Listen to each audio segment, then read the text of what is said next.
everybody. Happy Saturday to you. I hope you're having a great Saturday and an amazing weekend so far. My name is Don Terrell, and I want to welcome you to another great episode of The Color of Motion, where I like to say, hey, stories come in all shades. And I highlight people of color and diverse backgrounds in the industry of motion graphics, animation, visual effects, cartoons, and comics. This creative space that I love so much. Man, we got a lot of people already. You know the drill. Hop into the comments, say, hey, where you tuning in from, so I can give you this shout out that you so richly deserve while we do all of this housekeeping kind of stuff.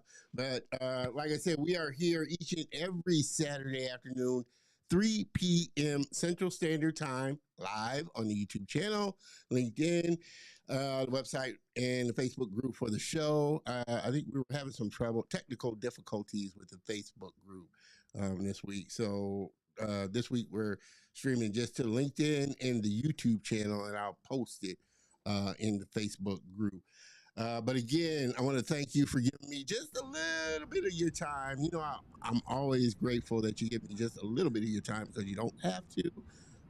But I appreciate you coming and joining me for this fun conversation. I've been looking forward to this for a while, and we're going to have a great one for sure. Let me hop back over here. Let me throw this in here. Man, oh man. Peppa Sasson 4992. I hope I pronounced that right. Hello, Nadia and Don from Atlanta, Georgia. I don't know if y'all are cold. It's, we're getting a little cold front here, so y'all, pretty sure y'all are a little bit cooler than we are right about now. But I can't thank you enough for joining us, Miss Maggie. Appreciate you tuning in there for sure. Hope everybody is good that way as well. Professional Kathy. Hey there. I am looking forward to this. I am Kathy Bauer in Los Angeles. Another Los Angeles. Los Angeles. I think that's how you say it. Los Angeles. Los Angeles. Good afternoon. Thank you, Miss Maggie. I appreciate that. Again, like I said, we are here every Saturday afternoon live to the YouTube channel and LinkedIn. I always encourage everybody, though, to hop on over to the YouTube channel, get plugged in, subscribe, hit the bell notification, all that good stuff so that you're notified of when the show goes live and all the great content goes up on the channel for sure. Also, you can find us now on Spotify and some of the other audio platforms such as iHeartRadio Music, Amazon Music, Spotify, as you see there. Some of these other audio platforms we're super excited about, trying to expand into a new audio space with the show. So super excited about that as well. Also, I have to say, necessary. Buy me a cup of coffee, supporting the channel. I can't do this without you, the viewers and supporters, and appreciative of you stopping by. And any donation or anything that you can do will definitely help me to continue to bring great content, to bring great guests to you as well. So buy me, and I love a great cup of coffee. I'm a coffee person. So buymeacoffee.com/Don Terrell and, donate what you can. Also, last little bit, big shout out to today's sponsor of the show, DG Graphics. They do all our graphics, animations, overlays, and all that good stuff. Basically, make us look good. So if you're a business, brand looking to create great, engaging content, level up your content, then you definitely want to reach out to DG Graphics. Thanks, DG Graphics, for always sponsoring the show. All right, now comes the good part. We're about ready to get this train on the tracks and ready to roll. What do you say, huh?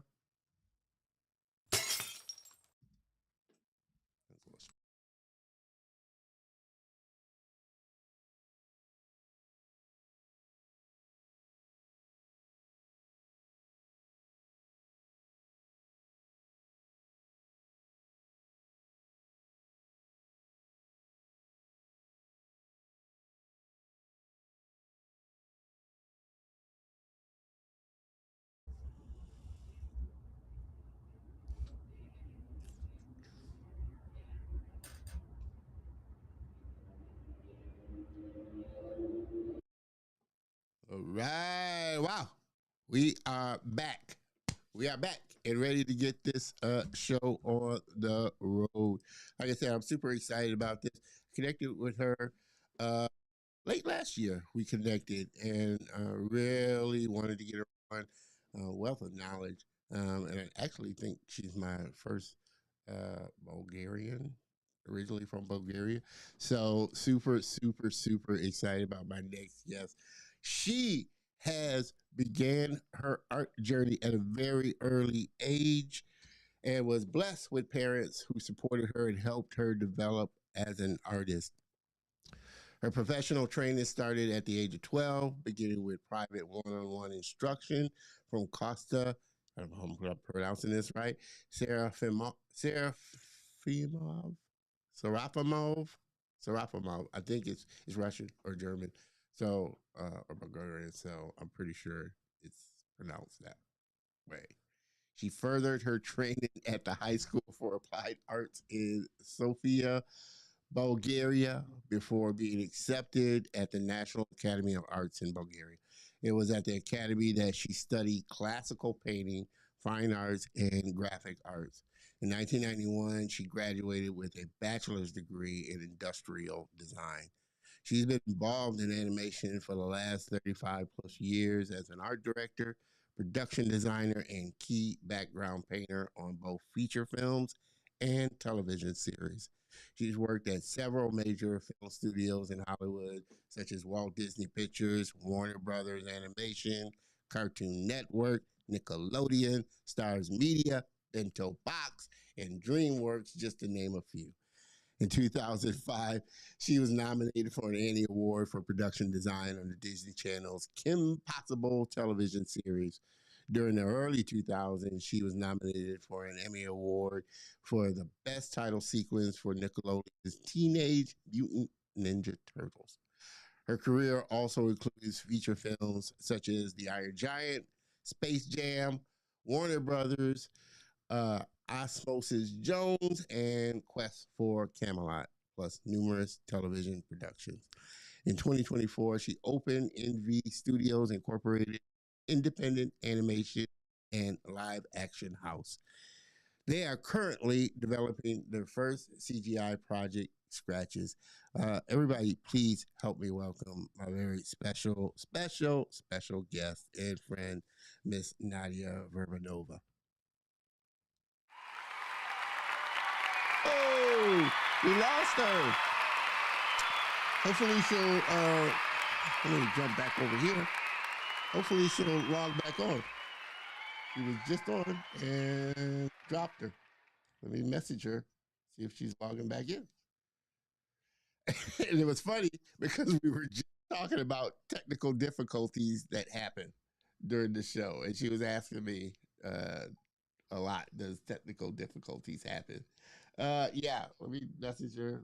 Yeah, log back in. Funny.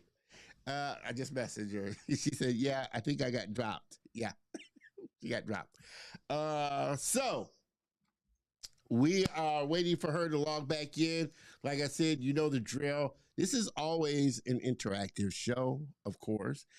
We got a lot of people on, a lot of people tuning in. So definitely want you to engage with the show, ask her questions because that's what she's here for. Take advantage of the fact that she's here.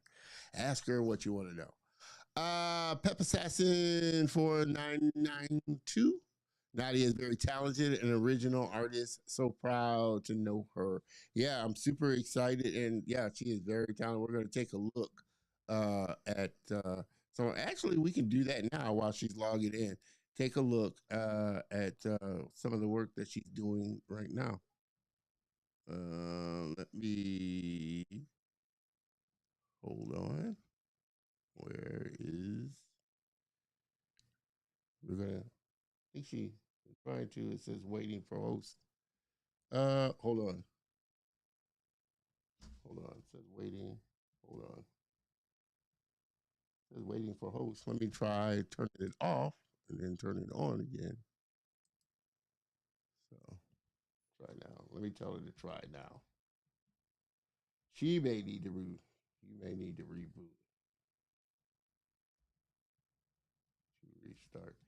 Technical difficulties. You gotta love it. Oh, I am going to do this now while we gotta. Let's show this now.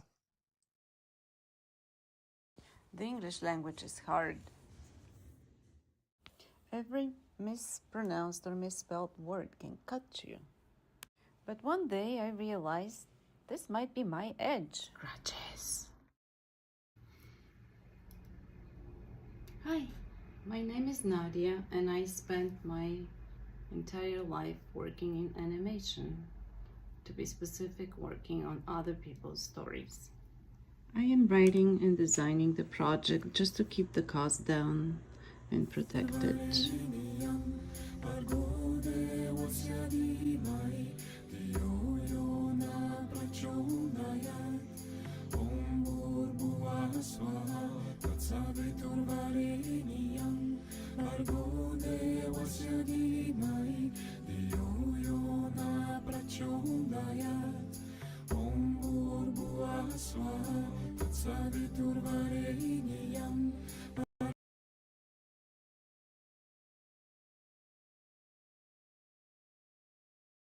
Gotta have a timer on there. Let me jump over here. As you can see, we jumped away from there. We're going to show a little bit later on, but you saw some of Nadia's work. She's back. We got her back. And while we had her back, you know her bio, but we got to give her the intro that she deserves.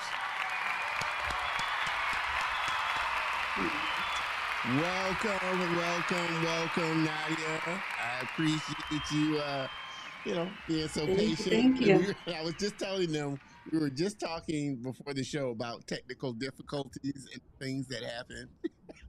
Yeah. So, I was like, don't, what can go wrong? Oh, anything. anything that can go wrong, usually does go wrong. But I want to thank you, as always, for being a part of the Color of Motion show. I was telling them that we connected like last year, mid last year, late last year, and definitely I saw your work, really loved your work, and wanted to bring you on um, because you do have you've been in the industry a while. Um, we were Sure talking thing. about this, 35 plus years. And we were talking about this, before the show. You got a lot of stories. You've seen a lot, experienced a lot over your time in the industry. So I can't thank you enough for coming on and sharing, a little bit of your wisdom with us. It is my pleasure, Don. Thank you for inviting me. As I mentioned earlier, or a minute in your bio, you're originally from Bulgaria, and we were kind of talking about this a little bit, before. I was really, and you're my first Bulgarian born artist, designer. So thank you. I feel like, Hmm? and you said, Welcome. you may have some people tuning in from Bulgaria. So my new Yeah. Bulgarian community, I want to welcome you. But and I was asking you this before the show, kind of what the industry is like over there, because you came over here rather not late in life, but mid. I mean, you weren't young when you came over to the U.S., so you had time over where you were at. And I was curious just what the art design industry is really like there, and whether you felt like it was going to be sustainable in the future moving forward. Yeah. Well, actually, I graduated from the National Academy in Bulgaria with industrial design majors. So we're very far away from animation. And actually, at that time, the animation in Bulgaria was, we had some really cool things, but very limited. So Yeah, I never really was thinking that I'm going to get involved in animation. yeah, It just happened that became my path here in the States. yeah. Well, I'm assuming with your degree in industrial design, you were thinking what you were going to be designing. I don't know what were your Like, plans with getting a degree in industrial design. You had to have this kind of path that you were thinking about going down.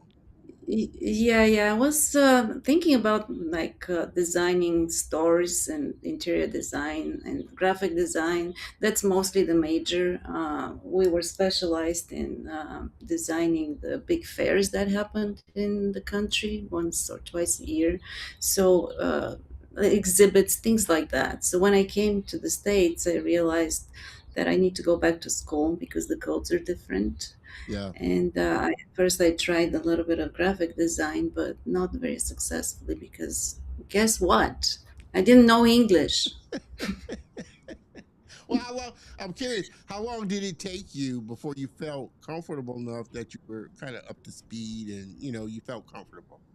How long did it take you to really get fluent in English? That okay, I feel like Um, it didn't take very long because I went to school right away. I realized without the language, I can keep cleaning houses, so that was yeah, not really my goal. And yeah, I know.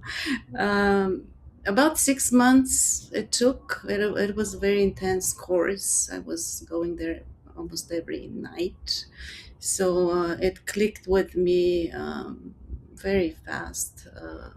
And I was able to speak the language. I stayed away from writing because I was like, that's later. I'm yeah, gonna learn how to spell things correctly, which I'm still struggling with. me But too. it was like speaking the language and communicating that was crucial to Yeah. get a more You decent told job. you were talking before about just how it was kind of this happy accident that you fell into animation, that wasn't your Mhm. thing. Can you kind of share with the audience how you kind of just fell into this space that you weren't even really looking for? Yeah, so there was this small Bulgarian community, and I happened to meet somebody who was in animation, and he became my mentor. He was doing primarily vocation design, and it was natural for him to bring me in that field. And I started drawing some layouts and not knowing much about animation and fielding and all that. I was struggling. So at one crucial point, he was like, "You know what? You just suck." I was like, "Oh my God, what do we do now?" Flat out honest with and, you. and I'm like, "Now what?" Right? And he was like, "Well, let's see what else you can do. Do you like color?" And I was like, "Yeah, I like everything. Color is my favorite." So he snuck me into the back room of the studio, and we took some paint, and he gave me a layout and a piece of board and said, "Okay, go home and paint this background." I was like, "Okay, sir, yes, sir." And it turned out that color really was my strength. And Yeah, even my very first piece, I still have the original somewhere here in my archives. It still holds up because I guess I had that natural color sense that came through, yeah, and of course I yeah. had the education to back it up with. And that's how I became a background painter later on. Well, I mean, obviously you didn't let that stop you from doing it, but was there this trepidation of, oh my God, I don't really know how to do this, but I need to just do No, this. no, I was so confident, and I knew the road was going to be very steep and kind of long, maybe. But I was thinking within maybe 6 months, I can get this portfolio done and go apply for jobs. There was no point in my life when I thought I'm not good enough for this. And Yeah, honestly, later on, I realized how unprepared I was because landed on a job at Warner Brothers feature animation, and the level just jumped jumped up. astronomically. And I was like, oh my God, I really have to sit down and learn how to do this properly. Yeah. So it was a wake up call, but that was like 4 years later. In the beginning, I was very confident and I knew I can do this, man. So what was the big kind of eye-opening disparity that you immediately saw that that gap that you had to fill? Was it in the physical animating? Was it in the actual painting, or was it in the actual completing of the work, the amount of work that was coming through? What was that kind of gap that you felt like, wow, there's this big gap of what? they're at and where I'm at. Yeah, yeah. Well, it was the difference between TV animation and direct to video. Uh, and I jumped to a feature level, feature animation level. So I didn't have the techniques. There is a very specific technique they were using, and you're working with an airbrush in one hand and a brush in the other hand, and a bunch of Yeah, other brushes that I had no idea what they were for. Um, but I guess what helped me through that process was the fact that the studio was still developing, so everything mm, was in development stages. yeah, So we had the freedom to experiment with styles. yeah. So I was doing my style, and they were like, "Okay, that's good for presentation." But once we jumped into production, then I was like, okay, now what do I do? So every day Uh, going to work, I was like, they're gonna just fire me today, but I'm gonna stay here until they fire me, right? until they do, until they wake up. Well, do you feel like, I mean, that's what's lost a little now is the fact that most studios, I guess, are expecting you to kind of hit the ground running in there, unless it's a small, especially if they're a large studio. But if it's a small Mhm. studio where I guess they have the time a little to kind of nurture you Yeah, along if you're new type of thing. Do you feel like that's kind of a thing now where yeah, they're expecting you to have, be yeah, on it and be in the pipeline right off the bat? yeah. Absolutely, you have to be prepared. We seldom train people. In my current jobs, I do a tutorial for them so they know how to approach the style, but we don't have the gear up time. You gotta know how to do this. Mm, And back then, we did have training programs. Warner Brothers Feature Animation was offering a position for trainees, and they will just be there for 6 months, a year, just yeah. working alongside some of the painters or designers. Yeah, And yeah. I know, which I was telling you about Aaron Blaze and him his short and stuff. But he was saying that when he came into Disney, he was immediately put under Glenn Keane, and he was mentored by Mhm. Glenn Keane, type of That's thing. So huge. yeah, I mean back then they were it was the big Big 12 back then, and 12 old men and stuff. So pretty much everybody coming in at that time were mentored by those big ones. Glenn Keane, Yeah. Ali, all of those, they were just mentored. But, it's just that seems to be lost now. Yeah, it is lost. Yeah, it is. They don't have the time. We don't have the time. The productions are so tight. Tight now. But back then, yeah, it was actually my mistake because I was offered a trainee position and I was offended by it. I was like, I have experience. not, see, can you guys picture how Nadia was back then? She was like, "Don't tell me nothing. Just give me a pen, sit me down. I can do this," type of thing. She was on it, man. Oh man, we got a question here. What studio was Nadia her first experience? I guess in. I guess that's what he's asking. What studio was your Mhm. first experience in? Yeah, it was Kroyer Films. They don't exist anymore, but that was my first employer. They hired me after I did some freelance work for them, Yeah, a piece that I worked on for weeks because they had so many revisions. But again, it was fun. It was a breakthrough moment yeah, because later on they hired me full time, and I worked on some direct to video projects with them. I illustrated a book with Chuck Jones.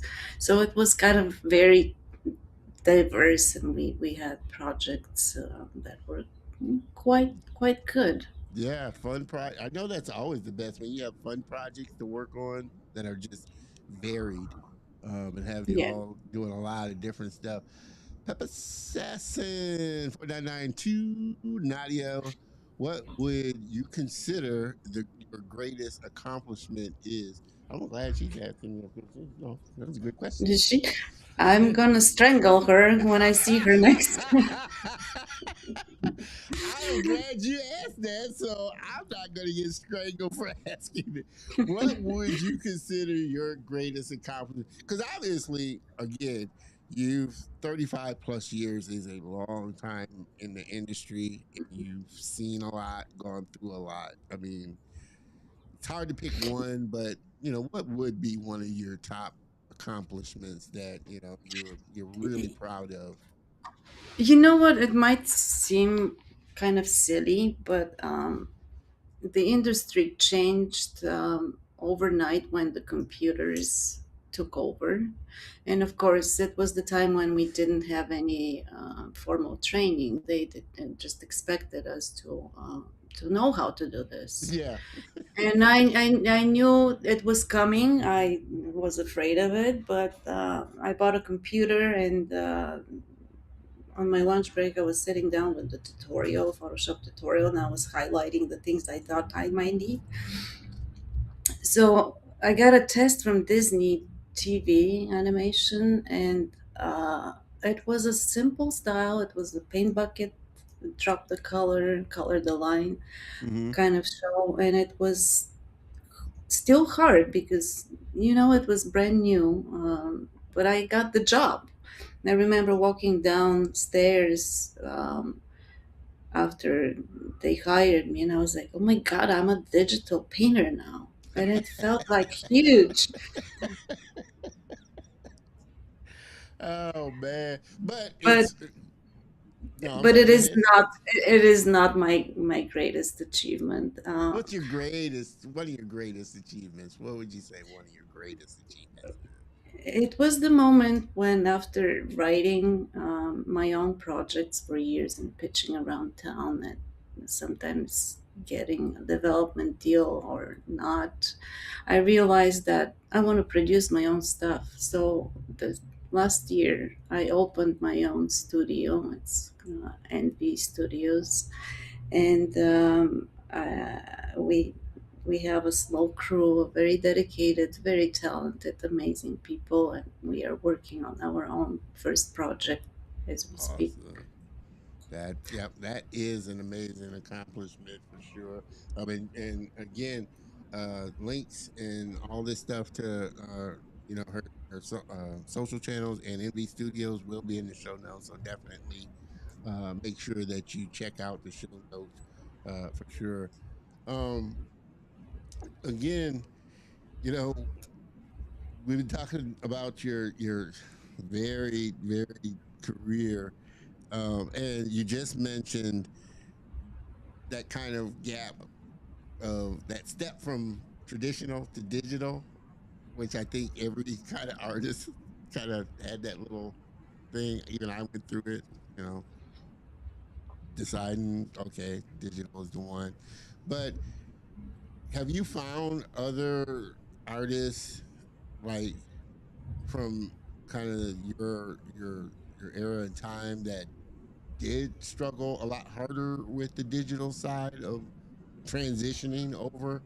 Because I know Aaron Blaze talked a little bit about that when Disney switched over Yeah, from 2D, to 3D, and a yeah, lot of yeah, artists resisted, a lot of traditional artists resisted learning digital, you know. yeah, yeah. I actually had some friends that were at Disney feature animation when that happened.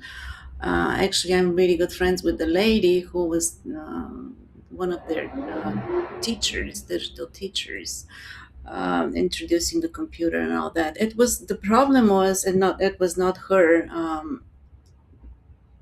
They were trying to teach artist Maya, and Maya is a really hard Yeah, program. that's not a good program to just throw traditional. Yeah, they just threw it at them and said, "Well, this is the future, or you don't have a future with us." And to top it all, the instructors were not that familiar with the Yeah, program. and back then, like I said, it was new. Nobody really. No, no. And again, they were providing the classes and trying to get everybody up to speed, and that was really hard for Yeah, some people. And I think that's when they went through one of their first big layoffs. Yeah, no, unfortunately. it's funny. Like I said, I think everybody kind of went through that little twinge. Because I remember, when I was doing working at it was traditional, design, paste up on board type of stuff, and you run it over to the camera department and have them Yeah. shoot it. But then had computers in the California office, and they were closing it down and shipping all the computers out. They were already using digital design before we were here. And they asked Mhm. everybody, they said, "Hey, does anybody know how to use the computer to design?" And I had to lie just to keep my job. Yeah, I know how to use it, and you just learn on the go. You learn on the go. Ah, Miss or Mister, I don't know. Badinsky 854. Maya was my first and last try animation. Oh man, yeah. Hey, I tell people, I started learning that 3D on Softimage, and I don't know if you remember Softimage. That was probably worse than probably worse than Maya, but it was powerful. It was what they used to do Jurassic Park. Uh, to make kind of the dinosaurs in Jurassic Park, which is why I liked it. But man, when they brought out the manuals for it, and I saw the manuals and opened it up, I was like, that did it for me, you know, on 3D. I had to wait a little. I had to wait a little while, Badinsky, till Lightwave came out before I kind of had a passion for 3D again. So Yeah, 3D is a whole different game. I I had to learn Maya because one of my jobs kind of required it. I am not proficient. mm-hmm. I know what I'm looking at. I can move things around. I can do like small builds and stuff, but Yeah, it was mostly overseeing the vendors and giving notes. But again, it is a heavy program, and very dense, it, very. it is. And I never really wanted to be working in Maya because it's not creative for me. Sorry, CG people. I know there's some of you on the call. Yeah, you got all your Maya people looking at the screen, it's like, yeah, looking at you real. I'd say the same Yes, thing. I but I wouldn't want to open up Maya myself. Maya is just it's too much. yeah, I'm yeah, trying to learn Blender now, and Blender is yeah, a yeah. lot. That's free, so Blender has a lot in it. So you can get yourself over.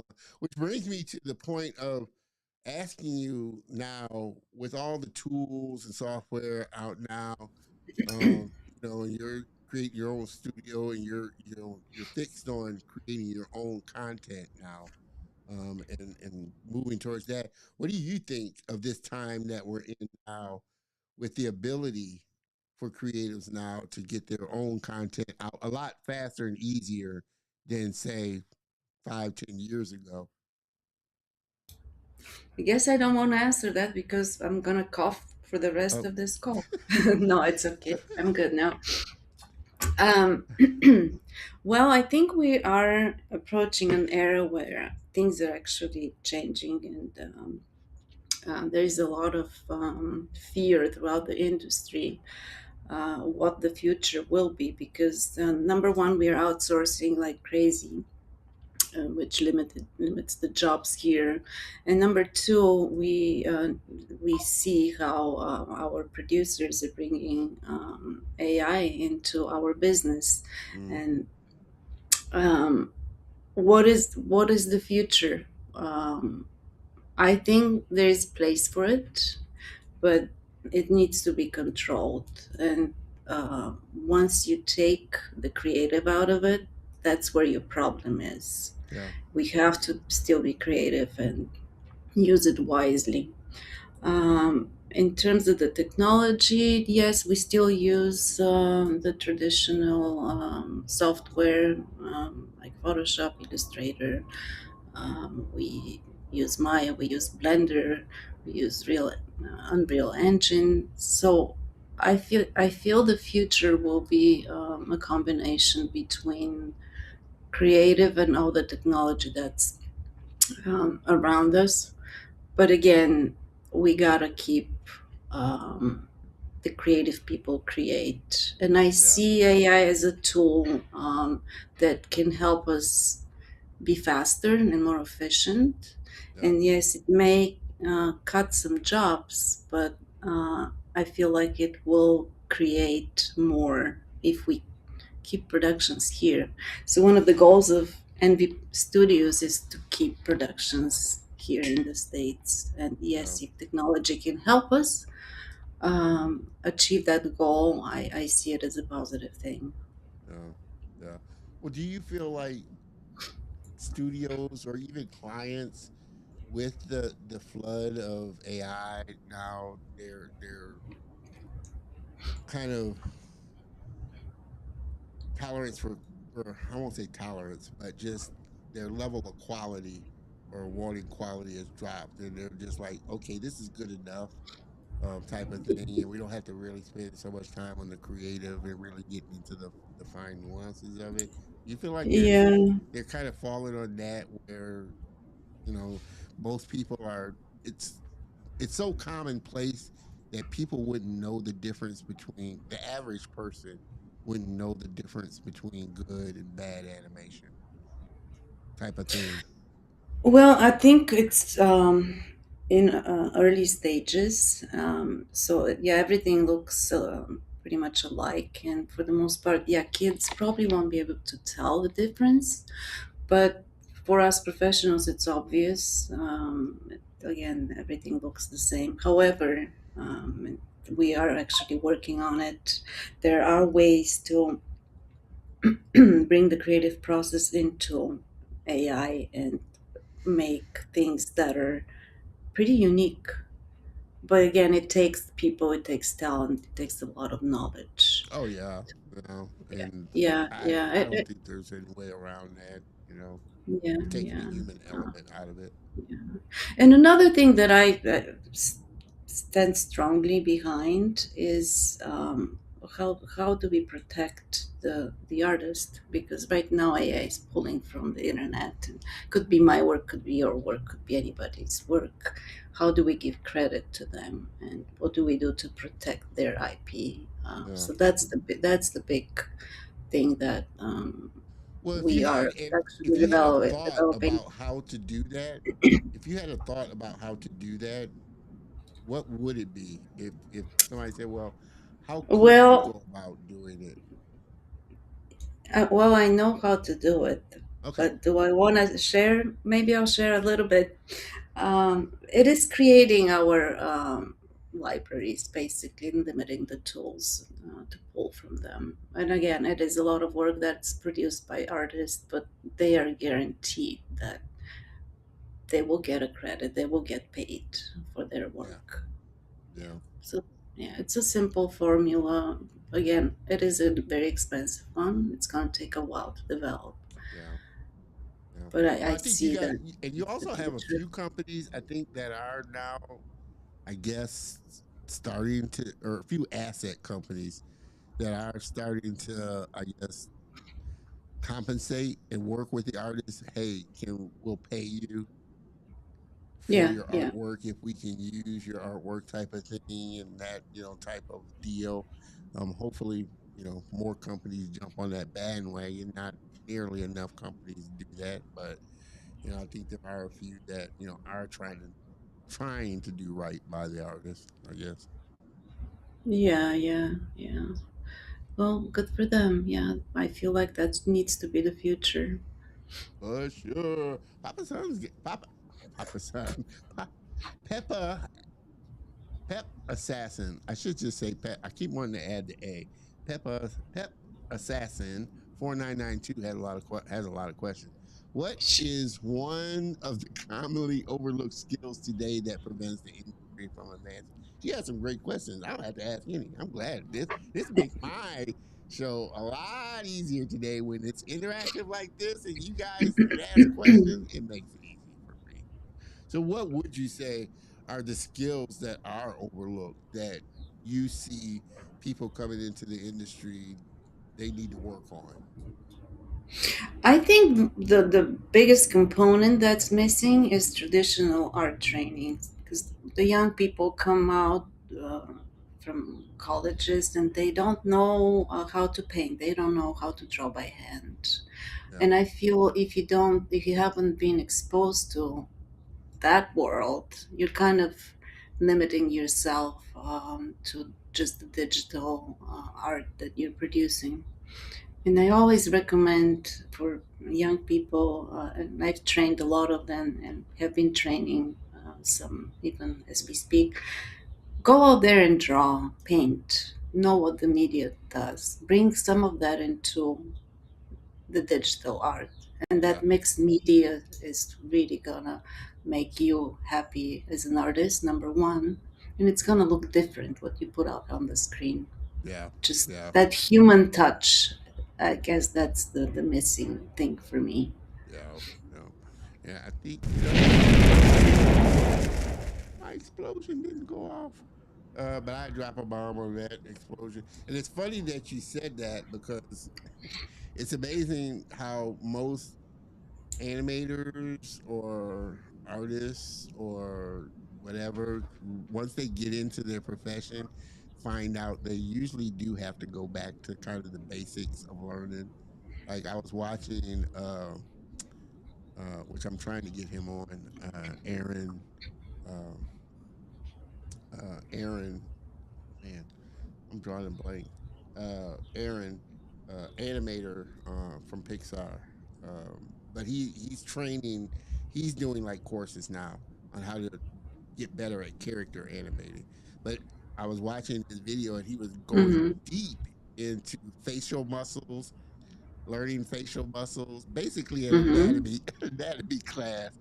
And that's what Aaron was saying. He said, I learned how to, until you can really know how to draw the anatomy of something, you can't really push it or draw it or, exaggerate it.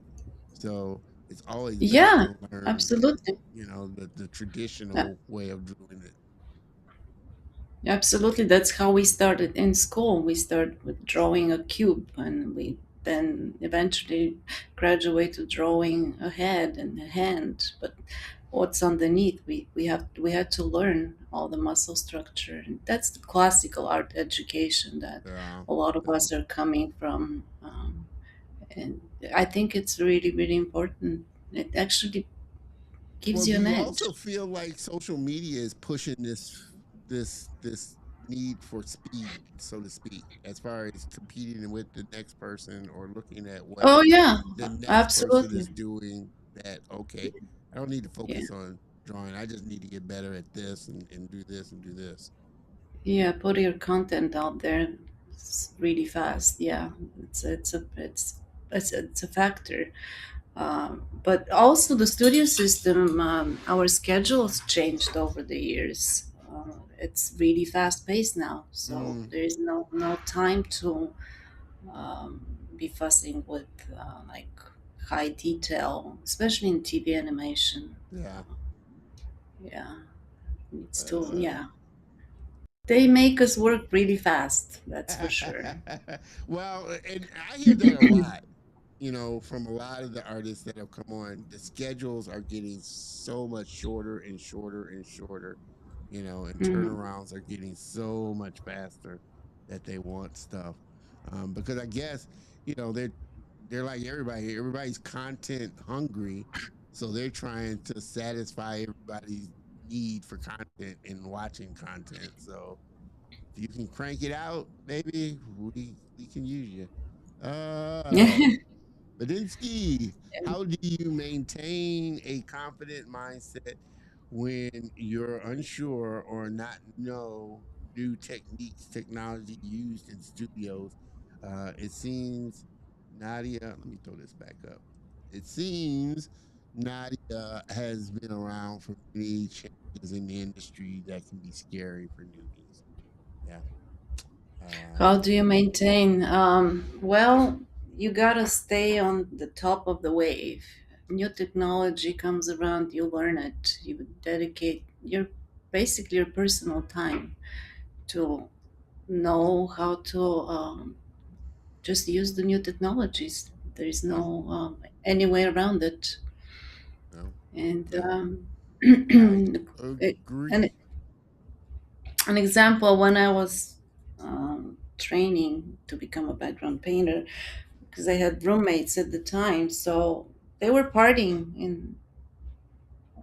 in the room, but my desk was tucked into the corner and I was painting with headphones on so I don't hear them. I guess it's that dedication and the need to Yeah, succeed. yeah, So that'll help. That'll help you. yeah, yeah. No, I agree. Baditsky, for sure, and just not being afraid. Because if you don't move forward, you're gonna get left behind. That's just the reality Mhm. of it. If you stop or don't move forward, you're gonna get left behind. And trust me, as you can tell by my gray hairs, I've been around a while a little too, and I've seen some stuff. So trust me, I didn't start on the computer or any of this kind of stuff. I'm right there with Nadia, traditional pen and pencil drawing, and that's how I started. But you see just technology. That's how the nature of technology. New things come, old things go. You have to make changes, and you got to be willing to do that for sure. Episode, don't say this is your last question, and trust me, if you have more, throw them. Nadia does not mind. Last question, I promise. No, how do you maintain your artistic passion and rhythm? What does inspire you? I mean, what is it that sparks you Mm. outside of just the actual physical work and what you do? What outside kind of fuels your love for what you do? Actually, a few things. The first one is that I love painting traditional paintings, and yeah, I have some As you around. can see behind her, that's a beautiful piece right there, though, on the Yeah, I just wall. started Yeah. that red one. So I go through different periods, and I just get dirty with paint and glue and brushes and whatever I use at the moment. That's one of my passions. The other one is writing. Like I mentioned earlier, I started writing my own ideas, and usually they're based on personal stories, something that happened in my life. I try to make it into a intriguing story, so that memory or experience that my stories are based on actually fuels my artistic desire to create something new and fresh. And that's what the project we're currently working on is. Mm. So you got that pep assassin. That's what keeps her passionate. And you got to keep that artistic passion going because it's so easy, especially in this industry, creative space, to get kind of in that space of where you're not motivated and you get kind of Mm. downtrodden about it. And especially again in this kind of social media where you're looking at kind of in that comparison mode of man, there are should I even consider getting into 3D or animation now? I'm so far behind. Can I even do anything? Is the thing. Do you have when you speak to young people that are just coming into the industry, do you get a sense that they have no fear about how this industry is at the moment and they're just going to move forward, or they are really kind of concerned about the future, whether or not they can, you know, create.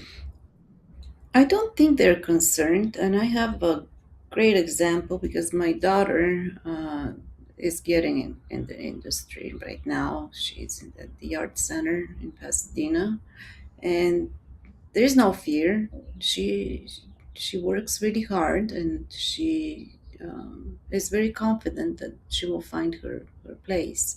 And I see it in other young people who, because we look at portfolios all the time, and you can uh, pretty much tell which the young ones are.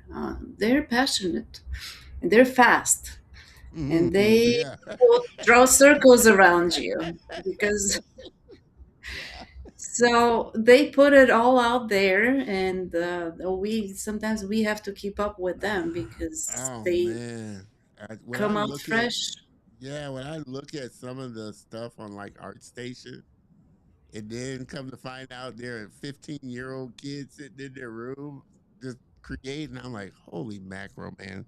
This is just Yeah. kids insane today are just they're insanely talented because again they come out with this technology that they already know how to use and you know you hope the good ones get I think the good ones the really talented ones do go back and get the basics of the the principles of what they're learning Yeah, artistically they don't actually, just yeah, I was not quite 100% right because some colleges still have traditional yeah courses, yeah but for the most part, they um, go straight into the digital world. yeah I mean there's I would guess a lot of depending on what your obviously what your major is I guess if you're storyboarding and going to be a storyboard artist then they would have traditional art classes and things like that for you to get better at it. But definitely, I always say I'm super glad. I kid about the fact that I started before computers, but I'm super glad that I started when I did because I have a good grasp of the basics of principles of design and art and everything. So anything I do moving forward I know is based, could be based and is based on classic design principles. So I learned Yeah. those at school. I never really liked fine art or got into, we had to take fine art classes, obviously, but I never really kind of got into it. Although I did like watercolor painting Hmm. type Yeah, it's things. hard. Watercolors. I love watercolor, but wasn't much of a gouache or oil painter Mm. type of person. But yeah. And actually looking to take some life drawing classes. I really am looking around to find some traditional life drawing classes because I do want to go back and you always want to, brush your skills up as an Yeah, artist. I think. they are out there, Don. Yeah. If you really want to do that, there are clubs actually and classes. Yeah, drawing clubs and art classes and stuff. It's just finding the time to do it is for sure. And that's the Everybody, thing. yeah, everybody just tuning in. We are having an amazing conversation with my friend and guest Nadia Vurbenova, professional artist and designer, animator and business owner. And why, you know, what was your obviously your initial idea for starting your studio was to do Mm. your own stuff and really start to curate your own stories and ideas. But what was kind of the biggest challenge, if anything, uh, starting your starting studio, or was there any type of challenge? It was just a matter of deciding I'm going to go off and do my own thing. Well, it was actually outsourcing because um, maybe 80%, even more of the people that were in animation are unemployed right now because Yeah, we ship everything overseas. So I was thinking there's got to be something somebody can do to keep some of the work here. And that's how the idea of forming NV Studios became about yeah, because, and I talked about it a little bit earlier. The goal is to just keep the jobs here. And I know it's hard because it's a lot of work. It's going to be more expensive because labor is more expensive yeah. here. And I was just going to ask you that. How practical of a thing do you feel like that is? Because obviously that's the big thing as far as outsourcing. If they're Yeah, keeping stuff here in the States, manufacturing and everything like that, an iPhone would be like 300, well, it already is. iPhone would be like $1,000, yeah. if things were Well, manufactured here in the States. How do you compete globally when in other regions the cost of living isn't like what it is here, type of thing.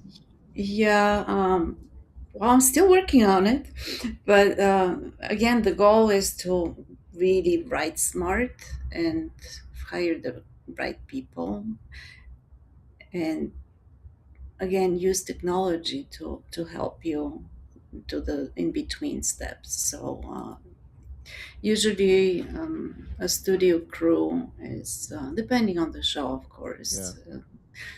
It's gonna be 20, 30 people at least that are working in the studio. Well, so far, what we've been doing, we have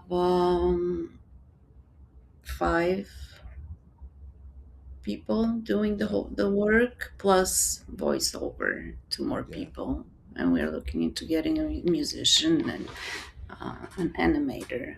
Yeah. So Well, that's the crew. obviously, that's the big thing for AI is it now brings down the number of people that it would take you to put something together, type of Yeah. thing. So it's gonna be interesting. These next few years, I think, are really gonna be kind of interesting. Um, of just seeing what creators do, seeing what the government does as far as legalities, just seeing what artists do with the technology, type of thing, companies do as far as using it. It's going to be kind of an interesting next couple of years for sure. Yeah. Professional professor Kathy, professor, awesome. Hmm. Do you feel it is personal voice, which I'm not sure if that refers back to any opinions.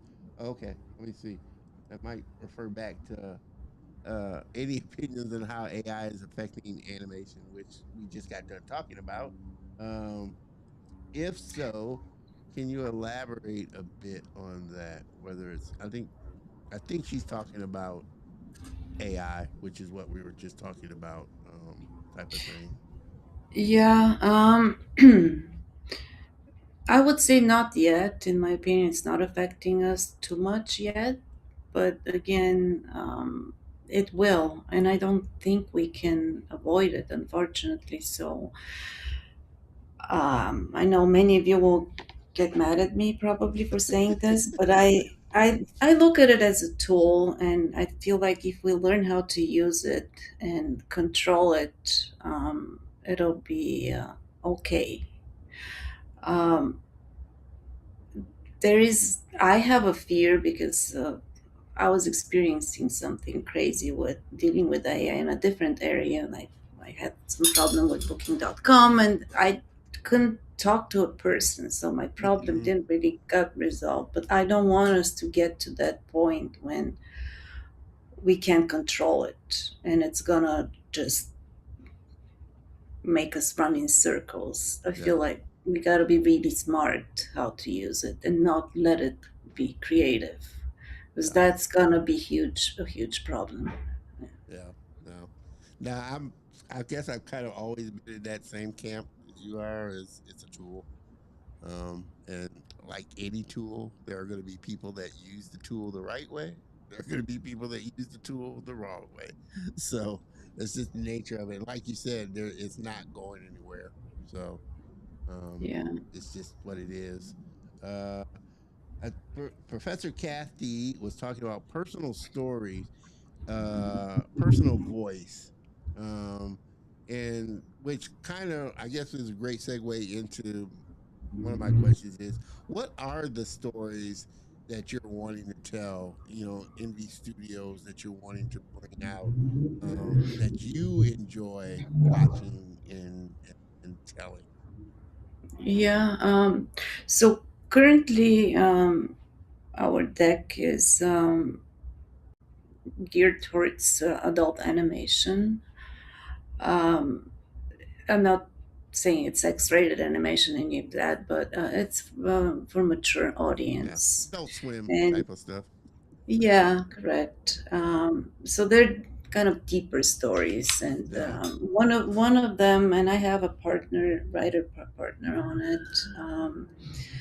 It is basically about my life as an immigrant who came from Eastern Europe and um, adapted to the life here.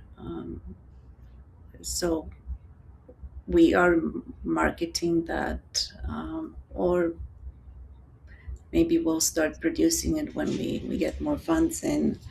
But I feel like it fits the time now when we're dealing with so much immigration in Oh yeah, so many people are definitely. struggling. Yeah, to put something out there that is positive and that tells people, yeah, there is the way to do this. There is a way to immigrate. There is the proper way to stay here and be successful, Yeah. basically.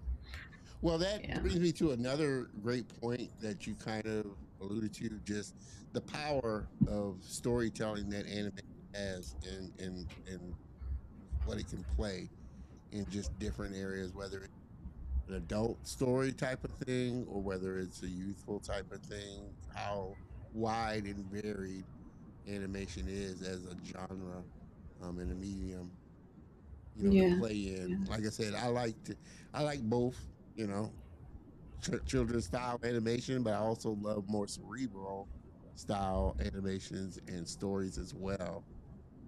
Yeah, yeah. I'm not saying we're not going to. I actually wrote a children's book recently. I'm illustrating it now. That's gonna probably turn into a series at some point. It's for like little guys, like 3 to 5. Mm, Um, but another thing with the writing my own material is I always have something kind of big at the end. And with my immigration project,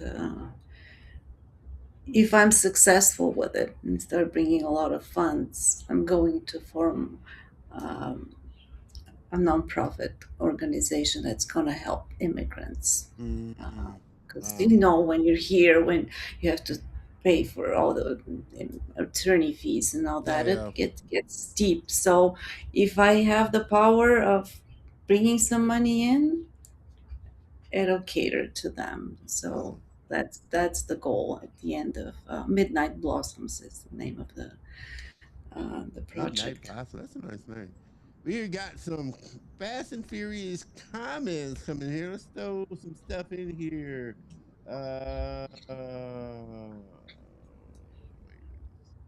Okay. I like how she said, one more question. One more question. What is your simple advice for the next generation?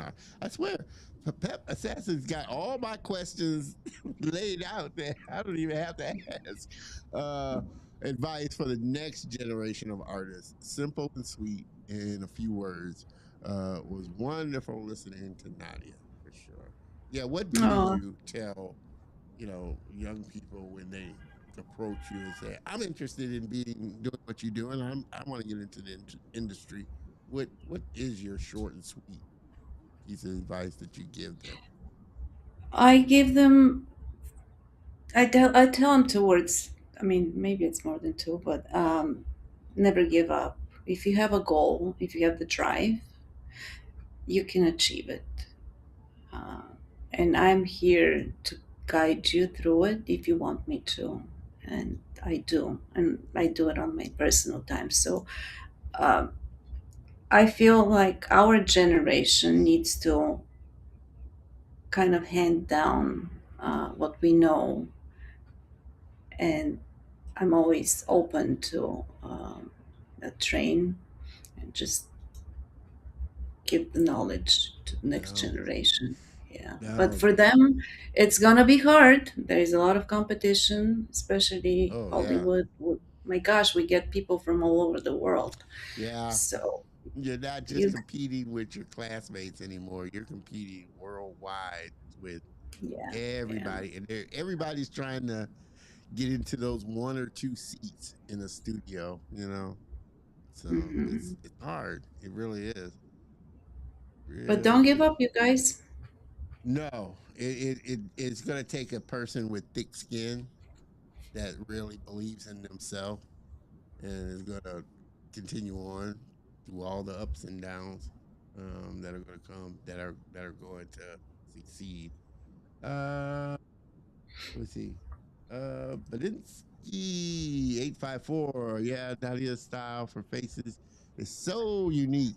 I'm kidding. I was just telling her she has a unique style. What influences go into those styles? Yeah, what I mean, what artists kind of influence your style? You know, we talk about AI, and I guess on a kind of mechanical level, you know, it does the same thing that traditional artists do. We see somebody's style that we kind of like, and we'll say, "Oh, I like this," and we'll adapt it to our own kind of style.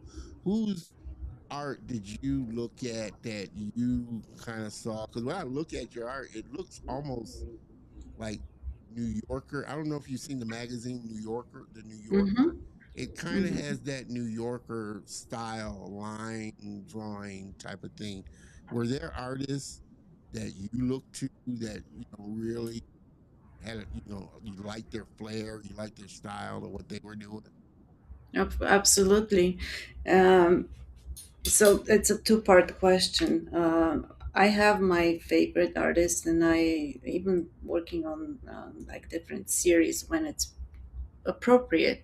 I would bring their style in for, let's say, a song sequence or a segment. I'm a huge fan of Ivan Earl, and he's been a huge influence on my personal art. And yeah, absolutely love him. But there are many other. There's so many artists around the world. So when once I create a style, for, let's say, for a new series, and I look at like the classic artists, maybe next thing I'll do is like a Van Gogh type of style. And it's kind of fun because mixing again somebody else's style into your own, that creates a new style, and it's unique.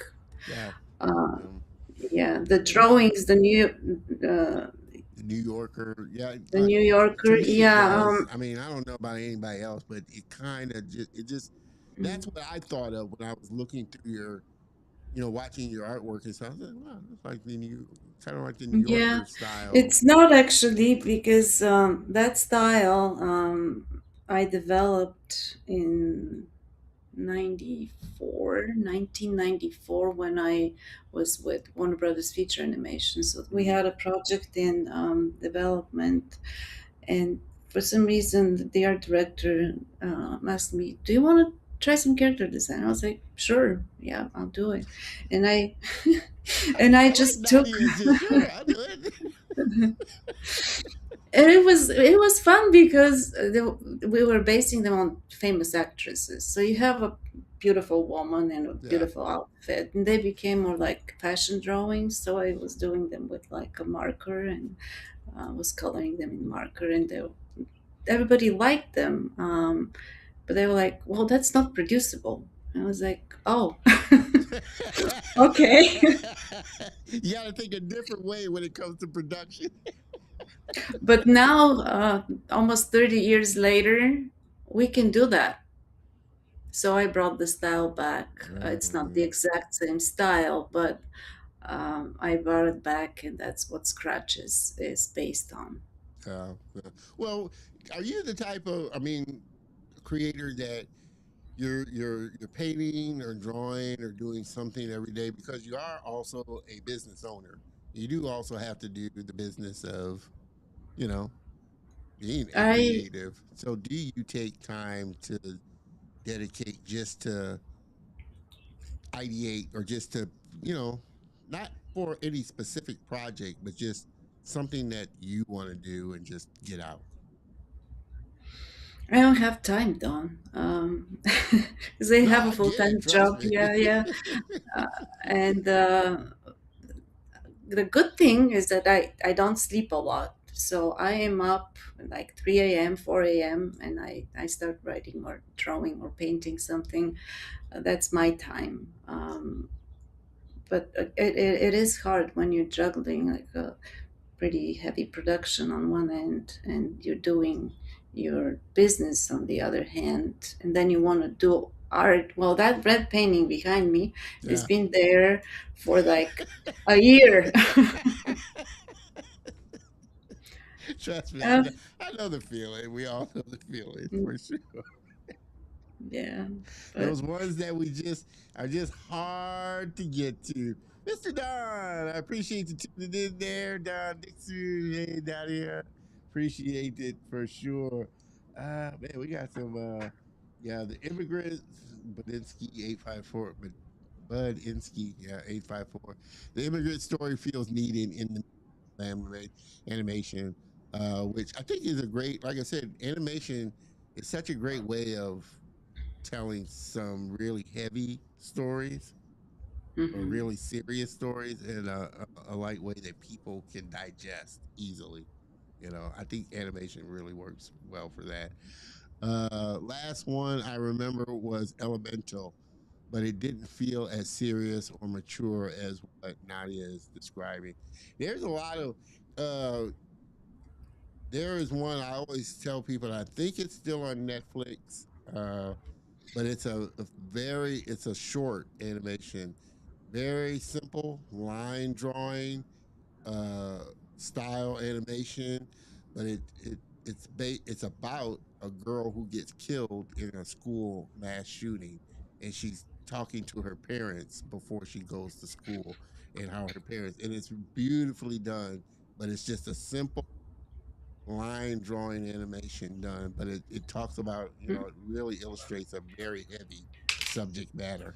So just you know, a little background there of how animation can really, really give a story some weight, you know. Mr. DeMille, happy Saturday. A little bit late, but you're here. That's all that matters. We've been having a fun conversation with my guest and friend Nadia Vurbenova, uh, illustrator, background artist, painter, extraordinaire. Let me see here. Uh, Belinsky, thanks so much. I'm already feeling motivated to fill in my sketchbook's next pages. That's awesome. That's, like I said, that's the whole purpose of the show, is to inspire you to be more creative. And I'm glad Nadia did that. I'm trying to get better at constantly keeping a sketchbook, my sketchbook, with me at all times. I used to do that a lot when I was younger, but not so much anymore. So keeping it with you, sketching is what's going to make your art so much better. Yes, if anything happens, that's it. If anything happens, I love you. You should check that out. It's a very, I think Nadia froze. Nadia, did you freeze on me? I think she froze. Yeah, Nadia locked up on me. Let me see if she messaged me. I think you locked up on me again, Nadia. Yeah, you locked up on me. Uh, excuse me while I message her. Oh, she's back. uh, yeah, she's back. But her screen. Let me see. Nadia, you there? Uh, there she is. She's back. No, We got frozen for a little yeah, bit. you got frozen again. Professor Kathy threw the name in there. If anything happens, I love you.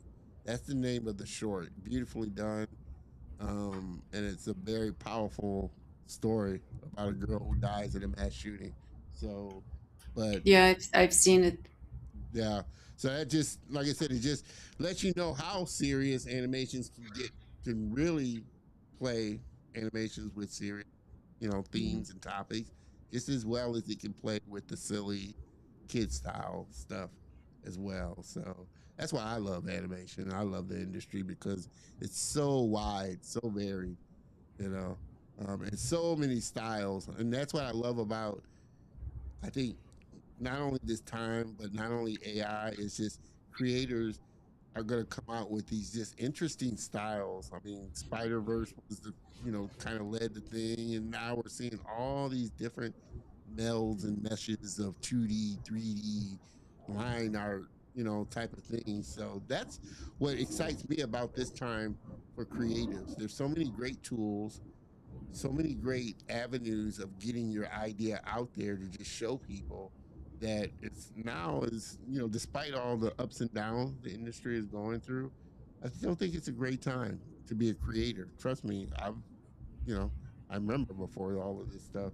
So yeah, it's a great time. We got it really easy now, for sure. Well, the beauty of animation is you can do the impossible. You create worlds that you Yeah, can't do in real life.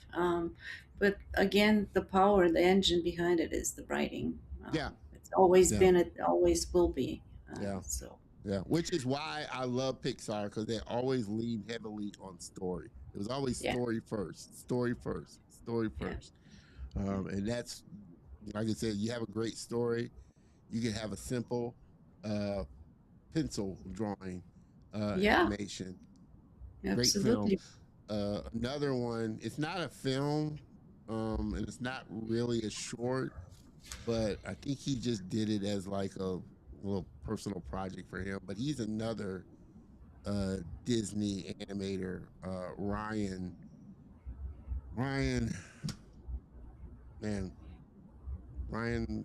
I want to say Ryan King or Ryan something, but he did a little another 2D, just 2D line drawing animation. Thought of You. It's called I Thought of You, and it's done to a song, and it's just two dancers dancing with each Mhm, other. Beautifully mhm. done. Beautifully done. Yeah, And he has a behind the scenes making of it too. You should watch that. You'll learn a lot about just 2D animation and drawing. That's another one he said took over like 100,000 drawings to do.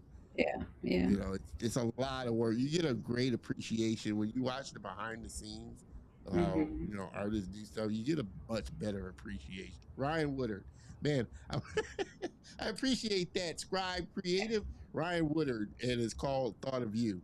Um, beautifully done, and just what I love about it is just the simplicity of it. It's just a line drawing. He doesn't even have faces on it. It's just a line yeah. drawing. So that is the power of what animation can do. What's your hope? I mean, for like you said, the industry's hurting right now. But what is your kind of vision and thought of where we will be, say, 5 years from now? You know, do you feel like AI will be in complete control, or will we still be in this kind of free for all, I kind of hope back it. and forth? Yeah, I hope it will be controlled. I really hope so. Because we're in trouble if it's not. Where would we be in 5 years? I feel like now we have these huge corporations that everybody's buying everybody, so they're becoming Yeah, giants. Um, and they can move kind of not so fast. I don't know. So I see a lot of small studios surfacing, people who can work again on original IP, yeah, have great stories, produce it yourself, with the help of some sponsors, of course, because yeah. it is a very expensive process. Yeah, I see a lot of that happening as well. yeah. So I feel like we're going to have the giants on one end and the really unique, kind of sophisticated projects that would be produced But I from also small think I studios. also see this kind of marrying too of independent producers that are starting their own production companies that are Hmm. that they used to work for the big ones, and they saw, well, man, they're not wanting to do these creative stories that I want to do. So you got Yeah, a lot of them that are starting their own little, like you said, smaller studios that yeah, are nimble enough and aren't locked in a style or anything, and are willing to take those kind of more creative, edgier chances on stories out there. I've always said I feel like the change is going to come from the smaller studios and independent creators. That's where the big yeah, shift in this industry is really going to come. yeah. Because again, we're fresh. We come up with an idea and we just don't ask permission to make it into something. And I think that's kind of attractive to the audience. They see something that's different, and Yeah. as humans we want different. Yeah. We, like I was saying, I think that my words for 2026 are originality and real. That's what people want to see. They want to know that things are original and real. Uh, yep, Mr. Scribe, it's Don Dixon. Yep, Scribe Creative. I appreciate that, Don, for reminding me. Ryan Woodard, all of you, beautiful, beautiful drawing. Professor Kathy, can't wait to see Nadia's personal story. Yeah, I cannot wait to see what comes out of NB Studios and what the stories that you're going to create, um, and get out there, for sure. Mr. Oh, Don, thank you, miss you, thank you. brother. Miss you too, for sure. Uh, as we kind of start to, man, where are we at here? Oh, we're on an hour and a half. As we kind of bring this train into the station here, just want to say thank you to all the viewers for, as always, tuning in and stuff. And I have to give a big shout out to my guest and friend Nadia for coming on and really sharing just a fraction. She shared just a Mm. fraction of her stories and wisdom with with us, which is good because she can come back and share more. That's always the thing. You don't want to give everything away the first time out, but it's what's fun, having you come on. One last question before we go. You know, what, because you've been in this industry for a good piece of time. What's been the best piece of advice to this point that you've been given that's really kind of served you well? The best piece of advice. Well, it's hard to pinpoint it like this. Let me think for a quick second. I mean, I know you Um, can't pin it down to, and I don't want you to just pin it down. Try and pin it down to just one thing, but something that you kind of go back to on, maybe when you're having a hard time or going through something or a challenging moment, something that you refer back to that somebody kind of told you starting out, or just not even. It doesn't even have to be industry related. It could just be a personal thing that never give up or something like that. That just somebody told you that you fall back on. yeah, I guess I'm going back to that guy that told me that I suck because I had to prove him wrong. So in hard moments, I think I I can do this, and here it is. It came to me before a hard interview or a hard moment, even in my life. I just stand in my usually my bedroom or bathroom, and I look at myself in the mirror and I say, "You can do this. You can do this," and that Yeah. kind of flushes things out.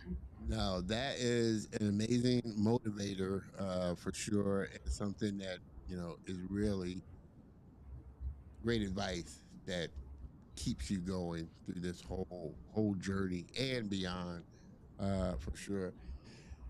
Oh man, this is, like I said, we as we've been closing this out, this has been a fun conversation. And again, I purposely kind of not, try not to ask everything because I do like my guests coming back. I do like family members coming back, and Nadia, and as I told you earlier before the show, um, I cannot thank you enough for one just being a part of the Color of Motion family and Of coming to course. share with the viewers, and the family as well, just your vast knowledge. So I can't thank you enough, Nadia. Well, thank you, Don, for having me on the show. It was my pleasure being here. If you could hang out for just 1 second in the green room while I close out the show, I'd appreciate it. But everybody, please, please, please help me thank again a very special guest and friend, Nadia Vurbenova, for coming on. Everybody, make sure that you connect with her on all her channels. You can find her website, nadiastudio.com. Connect with her on Facebook, LinkedIn, Instagram, all those. You can find some more of her work and connect with her, you definitely won't be sorry.